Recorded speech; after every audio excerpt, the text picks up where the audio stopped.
Thanks for tuning into the NBA here on 2K Sports. Friday Hoops Fest coming up next. It's going to be the New Orleans Pelicans up against the Orlando Magic. And without any further ado, let's head to Kevin Harlan. And now a quick check of our starting lineups for both teams. First for the Pelicans, McCollum is out there with Jones. And at the 5, the 5th overall pick in the 2011 draft, a fleet-footed 6'11" big man out of Lithuania, Jonas Valanciunas. And it's Williamson in at the power forward. And for Orlando,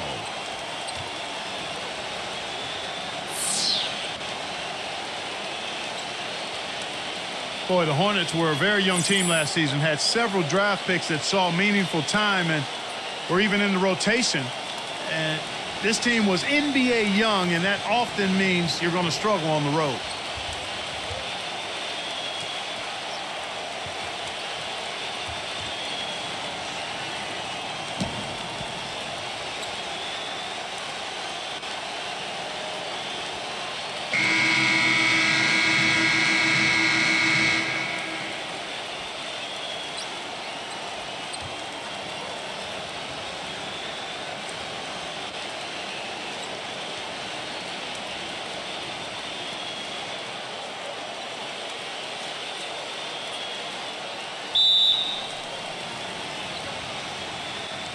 tip-off goes to New Orleans. Now here's McCollum.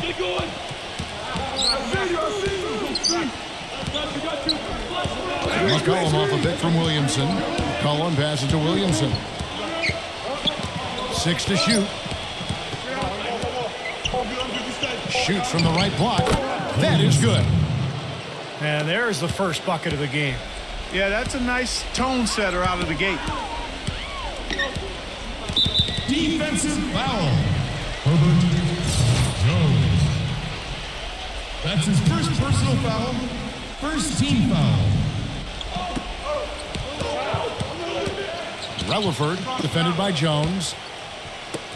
Relaford misses the three. On defense, the Magic. Doris Burke has some information for us. Doris? Hey, Kevin, I had a chance to catch up with New Orleans head coach. Shoot first and ask questions later is a philosophy all players can get with and one he instilled in his team today. With the shooters they've got, he wants any open look to immediately result in a jump shot. Players love it, Kevin. Doris, thank you. Looked like hard to create spacing without the three. I agree there. I mean, I'd say it's almost impossible with the size and speed of players in this day and age. Here's McCollum after the made shot from Anthony. And here's McCollum. The pass to Ingram. Clock at 4. Backing down. And count it. 2 points with a chance for one more at the free throw line. He's very savvy in traffic. When he gets inside, has a kind of an uncanny way of shielding himself from contact and finding a way to finish at the rim. And the consistency of his jump shot is another thing we should say about him. I mean, it doesn't matter how many defenders are flying at him, his stroke is never changing. That's good from Ingram. And for the Pelicans, Steve, there were teams with fewer road wins than them, but not many. Only 11 road wins for them as they went 11-30 on the season. Well, and the trouble with New Orleans last year was that they really didn't have any aspect of their game that they could count on the road. And if you can't score and you can't defend, it's hard to win at home, much less win it on the road. And so here's New Orleans after the missed 3 from Anthony. Jones, the pass to Williamson. Defended by Wagner. Here's Valanciunas. It's rebounded by Wagner. Boy, it was a tough year for the Magic last season. They found no salvation here in Orlando either. They were dreadful at home and had the fewest home court wins of any team in the league. Tough pill for the fans there to swallow. Nice pass. That one was right on target. Now here's McCollum, covered by Anthony. And here in the first, approaching 3 minutes played. Excellent D there from Anthony. And that home record of the Magic's that you mentioned, Clark, a paltry 12-29. So, Steve, that being said, A big part of why they ended with the fewest wins in the entire league. Why? Well, I mean, if you can't defend your home court, good luck to you. But the big thing is just not enough talent. I mean, it's a team that is in full-blown rebuilding mode, and last year was kind of the initial season in that campaign, and it obviously showed. Here's Graham. After the made shot from Wagner, Graham, the pass to Ingram. And again, no good by New Orleans. Well, with that much space off the pick, you've got to drop that in. Yeah, you got to make that one. I mean, that's a high-quality shot you should make 9 out of 10 times. The finish, and slammed in by Jones. And the defense just lets him go there. And once he hit the open floor, there was no looking back, straight to the rack.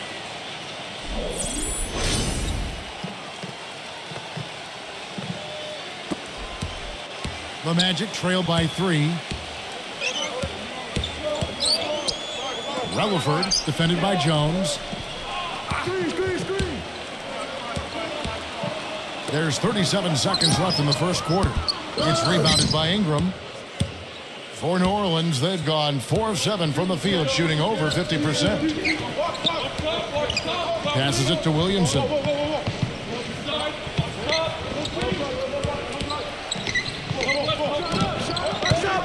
No good, and tight defense there bothered that shot.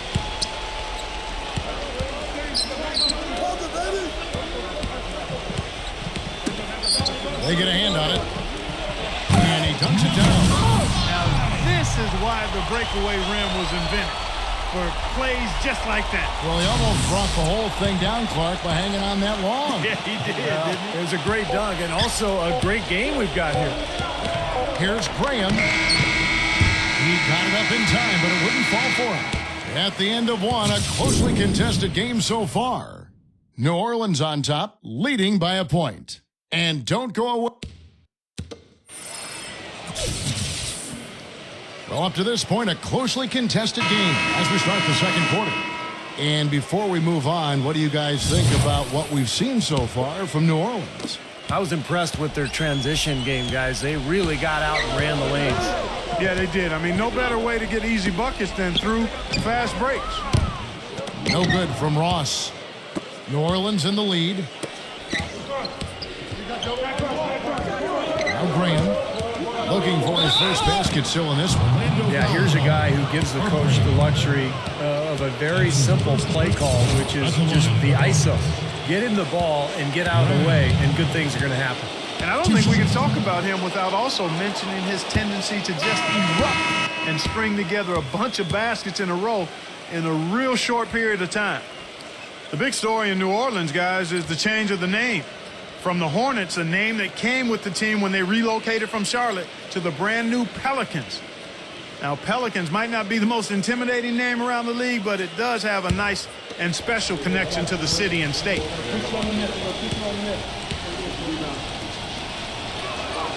And he sinks the second.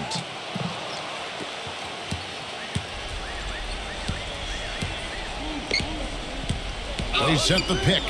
There's the feed to Harris. Can't tie it up as that one's no good. Well, Clark, and I really didn't know you knew this much about birds, but the brown pelican is indeed the state bird of Louisiana. Their numbers have rebounded dramatically after being hard hit by the Gulf spill. So a representation of the city's triumph, Steve, over great adversity. Well, I'm happy it was something that is connected to the city. I'm talking about the name, the Pelicans, because remember, originally this team was known as the Jazz, and that made sense. Utah Jazz made no sense. New Orleans Hornets made no sense. New Orleans Pelicans make sense, guys. Lewis checked in for New Orleans. Clearly, Orlando was a team in transition last year. They had a group of younger, inexperienced players, and many times when that's the case, you'll get off the slow starts in games, and that certainly proved to be true for the Magic. Daniels with it. Harris is there. Outside for Lewis. 5 on the clock. Can't cash in on the 10-foot jumper. Well, Clark, you mentioned that the Magic were at the very bottom of the league when it came to scoring in the first quarter of games. Steve, you got to get better as the game went on, obviously, but you can't start every game in a hole down like they did and expect to do well. Well, we just go back to the roster, and that explains everything. I mean, you look at who they had, the lack of a go-to scorer out of the gates. I mean, that explains the slow start. So this is really all about continuing to build the roster and try to put together some talent. You know, there was a lot of talk about the Magic not getting equal value when they traded Dwight Howard to the Lakers before last season, but you take a look at how both teams started, the Lakers and the Magic, and for a time there, the Magic had a better record early in the season than the Lakers. So I think it worked out okay for the Magic. Well, Clark, like you said, hard to believe, but it's true. The Magic did have a better record than the Lakers for the early part of the season, but that was mostly due to a surprise down year from the Lakers, Steve, and a hot start for Orlando. And remember, the Magic did get that big win at Staples against L.A. That was kind of revenge for the D. Howard trade. But as time wore on, you know, the Magic's lack of talent showed, and they really struggled the rest of the season. And the Pelicans making a change here. Nance is checked in. Harris dishes to Ross. Good ball movement here by the Magic. There's the three. Nance with the rebound. His touch has disappeared on him this quarter. He just hasn't been able to get it going. Got a piece of it. And it's out of bounds to the Pelicans. Remains Pelicans ball. 18 seconds on the shot clock. 18. 1:58 left in the first half.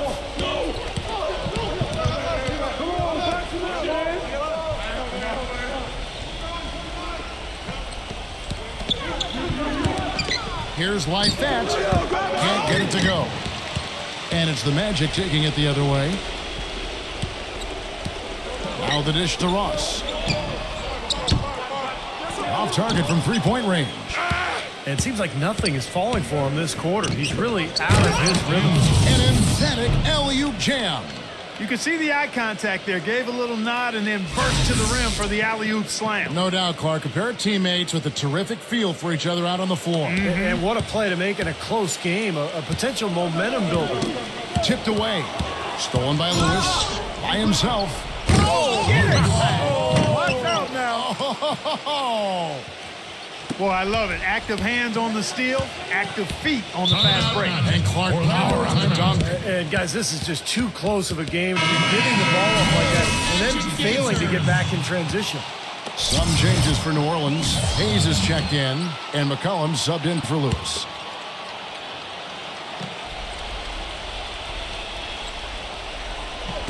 Three minutes of action so far in the second quarter. He feeds it to Anthony.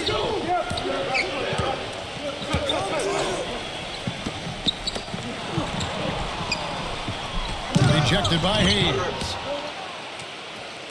Deflects the pass. Puts it up from 15. Second chance effort. And the layup is up and in. Anthony's got 6. You see the defense get caught standing around that time, giving up an easy second chance bucket. Simply need more of an effort on the boards there, Steve. Dishes it to McCollum.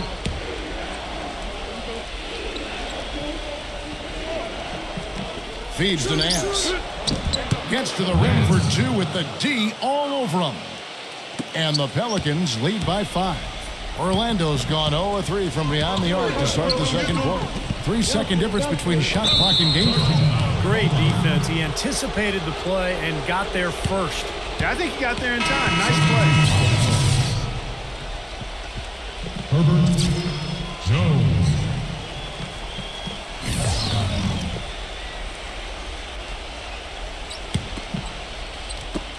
19 seconds left to play here in the second quarter.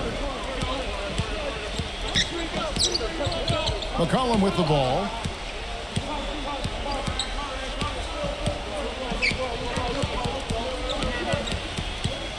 Nance's screen on Anthony. Here's McCollum. And the 3 off target. And we're through 2 here in a good one. Pelicans lead by 5. Well, folks, stay tuned for the halftime show at Damon Bruce for all the highlights from our first half. Now, presented by Sprint. Welcome to a Thursday edition of the Halftime Report. The New Orleans Pelicans have the lead against Orlando. They've done a fantastic job pushing the break and the tempo, easy buckets in transition. And midway through, the Magic still alive. The outside shot just not there for them today, but that certainly hasn't stopped them from trying. We might see some adjustments after the break. Tough start for Terrence Ross. Not a lot of production to show for his minutes. They'll need him to play a lot stronger in the second half. And we'll be heading back to the court for the rest of our coverage as we go to Kevin Harlan, Steve Kerr, Clark Kellogg, and Doris Burke for the second half. The Sprint Halftime Report, presented by Sprint. And it's been a back-and-forth game so far with no ground given through the third quarter starting here now. The Magic trail by 5. If you're in the Western Conference and don't want to finish near the bottom, you've got to be able to rack up some wins against the East. And New Orleans, with a young team that's trying to find itself, just didn't have a good record against the Eastern Conference. Well, for New Orleans, shooting at 50% in a decent groove. Pass to Ingram. Jacks up a 3. Orlando grabs the miss. Well, Clark, you spoke about the Pelicans' record against the East last season. They were just 12-18, and that was the second worst mark for anyone out west. Well, you could see they were timid at times. They were unsure of themselves. They just didn't have enough talent, enough belief in themselves. And it showed. Anytime they went on the road, west or east, it felt like they were in some trouble. Well, this season, a new mascot, new team colors, and a brand new state-of-the-art 50,000 square foot practice facility for the Pelicans. It's not just a new paint job, folks. This is a franchise doing some exciting stuff. And Clark, you mentioned the new colors for the Pelicans. No longer the purple, teal, and gold of the Hornets, but blue, gold, and red from the city flag of New Orleans. Steve, looks pretty good. It does look good. And remember the other connections. I mean, blue is featured on the Louisiana State flag. Gold, a Mardi Gras color, of course. You know, and then you think about the connection to the plumage of the brown pelican, which I've studied for years. And then, of course, red. I mean, the red represents... I have no idea what red represents, Kevin. Both good from the line that time. Boy, it was a wreck of a season for the Magic last year. Started off decently, but then it went downhill fast. A 10-game losing streak, followed shortly again with a 12-game losing streak. Surprisingly, they did play well against the West, though. Boy, that's some physical basketball out there. I'm glad I'm not in the middle of that. A hard pick and an assault on the bucket. Old school stuff there. Yeah, there was a lot to like on that play. And with a little over a minute gone, the second half is underway.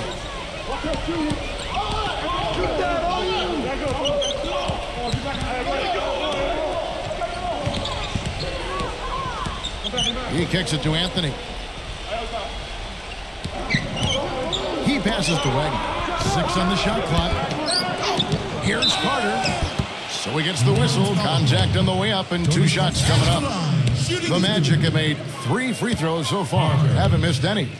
Well, this is a good free throw shooting team a year ago. They hit about 79% of their free throws as a unit. And Clark, as you said, probably the last thing anyone expected last season was for the Magic to do well against the West. But it happened, Steve. Half their wins came out of the conference. Yeah, they actually had a winning record against the Pacific Division, believe it or not. I think some of that is that the Western teams kind of took Orlando for granted, particularly on the road. But look, in the end, it doesn't matter what your record is in conference, against divisions, against the league. What it's about is your total record, and they're looking to get better. I'll tell you what I love about him, his ability to finish even while absorbing contact. He is so strong, even with defenders hanging all over him. He continues to finish at the basket. And, you know, against him, Steve, as an opponent, you need to make sure you're making smart, crisp passes because he's so good at picking off the sloppy loose ones.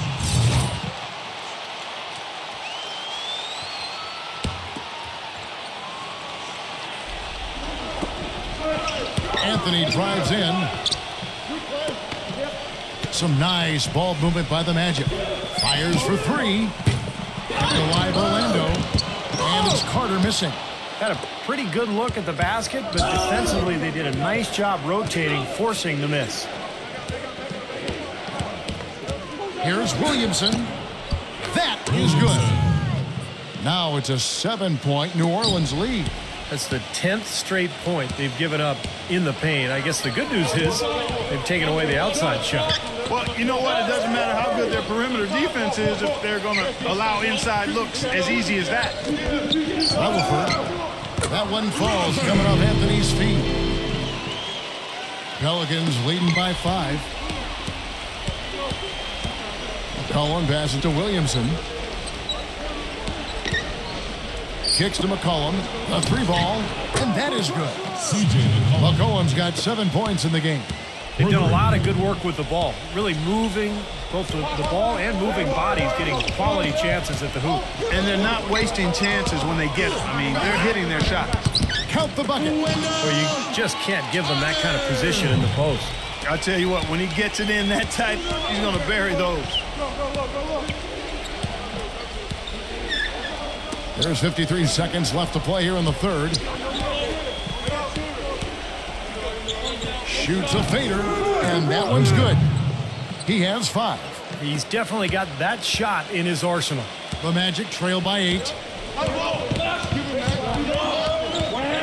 Number 5, defended by Williamson. There's the pick. Stolen by McCollum. And oh, here we go. McCollum's got it, the fast break chance. And it's going to be out of bounds. The Magic will take it. Where was he going with that pass? I mean, that's just an awful turnover. New Orleans making a switch here. Graham's checked in. It's a 4-second differential between the shot clock and game clock. Out of bounds, New Orleans will take possession. Still New Orleans ball. 18 seconds on the shot clock. 18. Pelicans leading by 8.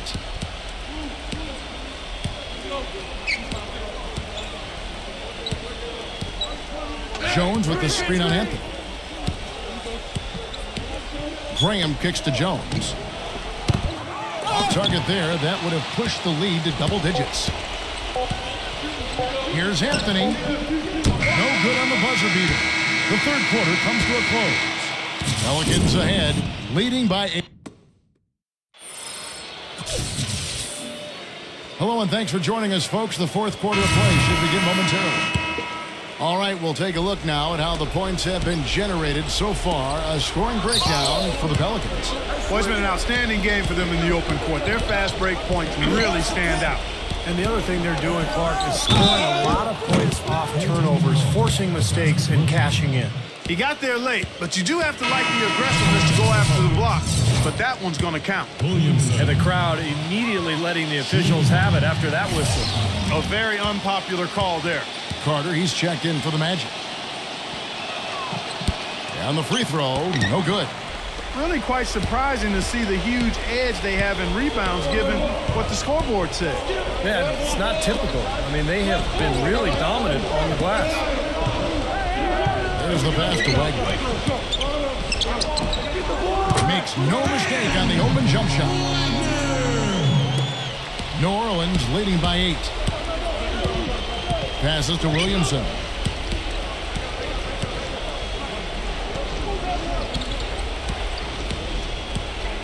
Backs down. Post shot. Banked in off the glass. Late reaction from the defense, and he's always going to make good on that. And the Magic shooting for the game at 42%. Outside Anthony. Carter. Back to Anthony. Pass to Wagner. Wing shot on the way. Pelicans pull it in. Valanciunas has got 3 rebounds so far in the game. Now here's McCollum. From downtown. Carter pulls it in. The Magic trail by 10. Clark, they've been struggling here on offense. Yeah, a little bit of cottonmouth here. Dry spell for sure. Gets it to go. Now, they're not showing too much respect for him defensively, are they? A moment to check in with Doris Burke. Doris? Guys, over the last break, I listened to the Hornets head coach address his team. He was propping his guys up for their defensive pressure, saying, listen, the pressure you put on them has been fantastic. Keep pestering them, keep forcing turnovers, and we'll be in a great position to win this thing. Thank you, Doris. The drive by Anthony. Good. That's kind of his strong suit, the ability to find his way through the defense and finish at the rim. Pelicans leading by 8. 2 minutes, less than 2 minutes remaining in the quarter. Ingram, defended by Wagner, tries to keep it alive. It's 2-on-1. Number 5. And he makes it look easy, dunking it hard with one hand. Textbook example there of how to use defense to create offense. Yeah, beautiful transition play after the steal all the way to the basket. Wasted no time going from defense to offense. It feels like they're starting to pick up the intensity as the game itself starts to get a little more tight and close. And there's a minute 45 left in the fourth quarter. Ingram, defended by Wagner. And you know that's going to be goaltending, guys, so that's a free basket right there. You can always depend on him to put the pass right on the money. Orlando timeout. He thought he had that one clean, but the ref saw it differently. They'll count the basket. Fans don't like that call one bit. Well, the officials got an earful as a result.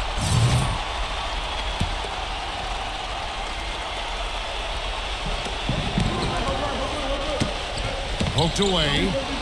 Here we go, one-on-one. Ingram passes to Jones.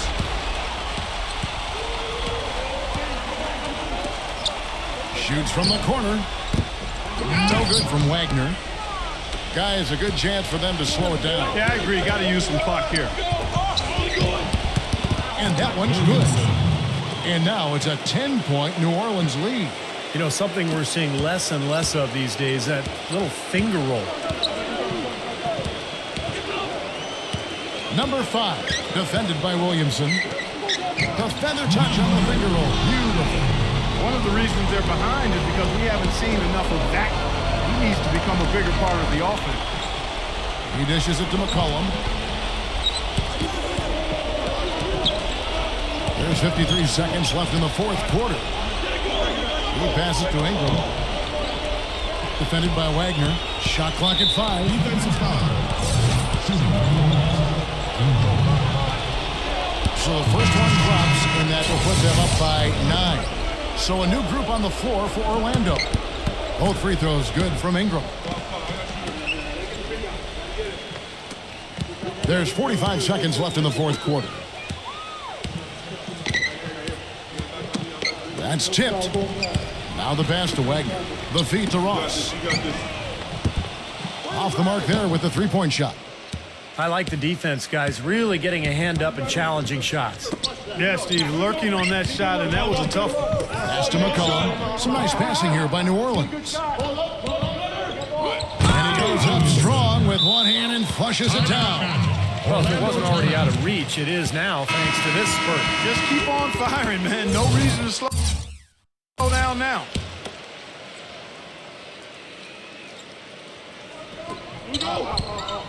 The dish to Ross. Misses the wing J. When he's wide open like that, he'll rarely miss those. Ingram passes to McCollum. So we see the Pelicans taking the W here. Some days, Clark, everything goes right for a team, and they just had one of those games. Yeah, it certainly was. I mean, these guys played a great all-around basketball game here. For Clark Kellogg, Steve Kerr, and Doris Burke, this is Kevin Harlan thanking you for tuning in. Now it's time to present our Jordan Player of the Game.